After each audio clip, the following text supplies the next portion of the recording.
Nous allons évoquer la question des facteurs clés de succès, de valeur et de rupture.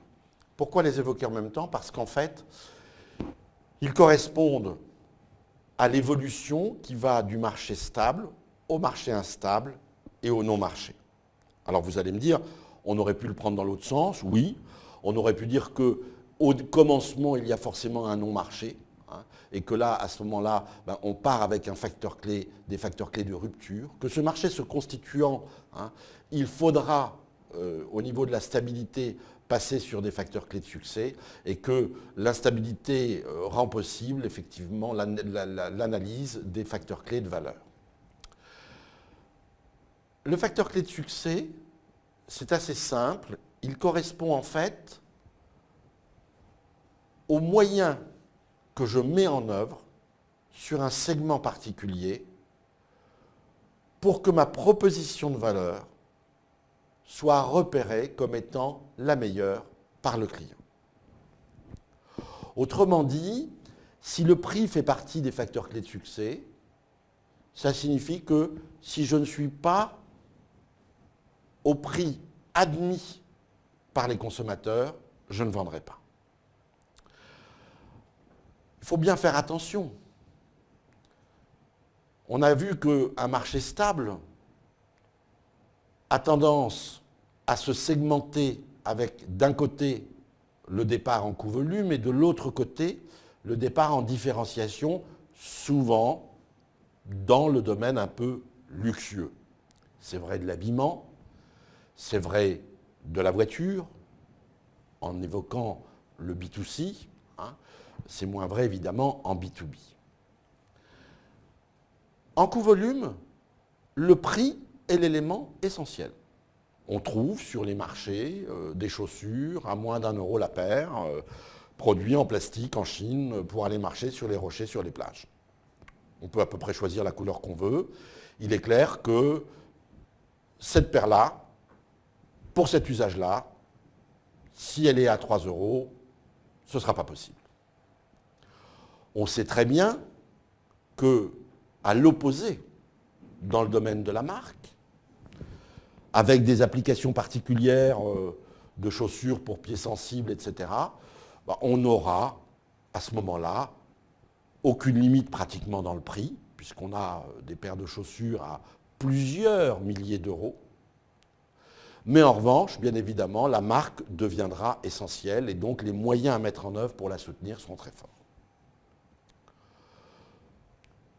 Les facteurs clés de succès ensuite, entre les deux, seront associés à des applications particulières, hein, et il est évident que le chausson de danse n'a pas tout à fait les mêmes facteurs clés de succès que la chaussure de sport pour aller courir dans les bois. Ceci étant, on a vu, hein, c'était le cas avec Repetto, des gens qui vont essayer de passer de la chaussure de danse à la chaussure, disons, de semi-luxe. Identifier les facteurs clés de succès est donc essentiel. Et là, pratiquement, une erreur peut être fatale. Il ne faut pas confondre le facteur clé de succès et l'état de l'art. Autrement dit, acheter aujourd'hui une voiture qui ne tombe pas en panne n'est pas un facteur clé de succès, c'est l'état de l'art. Tout le monde reconnaît qu'aujourd'hui, une voiture doit marcher et non pas tomber en marche de temps en temps. Et l'époque où les problèmes de température avec ces radiateurs, ces pompes à eau qui ne marchaient pas est une époque révolue qui date finalement du siècle dernier. L'interrogation sur les facteurs clés de succès est très liée à la segmentation. On pourrait dire en employant un terme théologique qu'elles sont consubstantielles. Et donc à partir de là, il faut être extrêmement pertinent sur la définition des facteurs clés de succès. Les facteurs clés de valeur,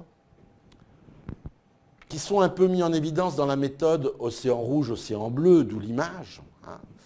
Les facteurs clés de valeur, c'est finalement ce que le client obtient à partir de la proposition de valeur qui lui est faite. Donc c'est la valeur qu'il en retire. Alors là aussi, il ne faut pas oublier qu'il y a des valeurs évidentes. La propreté ne fait pas partie des facteurs clés de succès d'un taxi. Mais il est clair que le fait que les taxis soient sales finit par exaspérer les clients. Donc un des facteurs clés de valeur, c'est la propreté.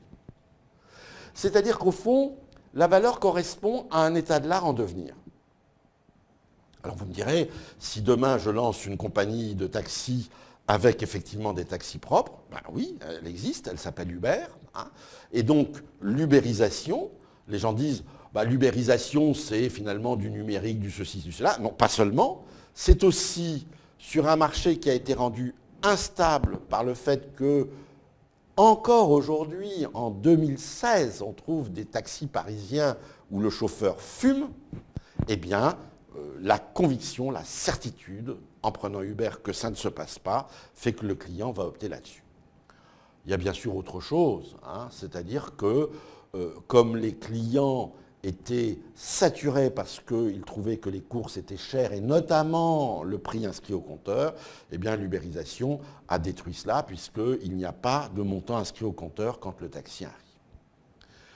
Donc le facteur clé de valeur, qui doit être pisté par la chaîne de la valeur virtuelle, est vraiment l'élément qui permet de rester, on pourrait dire, gaillard sur un marché qui pourra être déstabilisé. On évoquait le cas de Piaggio. C'est vrai que l'absence de freinage efficace sur un scooter, hein, et ce n'est pas ça qui était facteur clé de succès, ce qui était facteur clé de succès sur le 2 roues, c'était son prix finalement, hein, pour les 125, et puis la robustesse. Hein. Eh bien finalement, le fait d'arriver en apportant cette valeur essentielle qui est un meilleur freinage fait que le MP3 a connu un succès considérable. Le facteur clé de rupture, c'est la force qu'il faut appliquer pour amener un consommateur vers une nouvelle proposition de valeur. Il y a encore des gens aujourd'hui qui n'ont pas la télévision. Il y a encore des gens qui n'ont pas de téléphone portable. Il y a des gens qui n'ont pas de micro-ondes. Si ces gens sont en quantité très importante, soit effectivement, il faut regarder s'il y a une innovation qui permettrait de les rassurer, par exemple, soit il faudra apporter des explications pour les persuader de venir adopter cette proposition de valeur. Quand on regarde tous les bruits qui ont existé autour du micro-ondes, mais l'intérêt du micro-ondes était tel que dans ce cas-là, finalement, les facteurs clés de rupture n'ont pas donné lieu à des investissements très importants. Pourquoi ? Parce que la proposition de valeur, il s'agissait d'une pure innovation, pure dans le domaine alimentaire, puisque le radar, lui, il existait depuis longtemps avec le micro-ondes, et finalement résulte du transfert, c'est une innovation qui part effectivement du radar pour aller vers l'utilisation dans une cuisine. Mais à partir de ce moment-là, l'opération n'a pas été très compliquée. En revanche, on a vu des innovations qui ont mis pas mal de temps à décoller. Ça a été le cas du laptop. Hein. Le PC, en fait, au départ, dans ses utilisations familiales, a été relativement lent à démarrer, puis il y a eu une accélération brutale. Donc dans l'école des trois marchés, il faut s'habituer à raisonner de façon permanente autour de ces trois thématiques. Facteur clé de valeur, mais avant, facteur clé de succès pour le marché stable, facteur clé de valeur pour détecter l'instabilité et facteur clé de rupture pour ramener le non-client vers la proposition de valeur.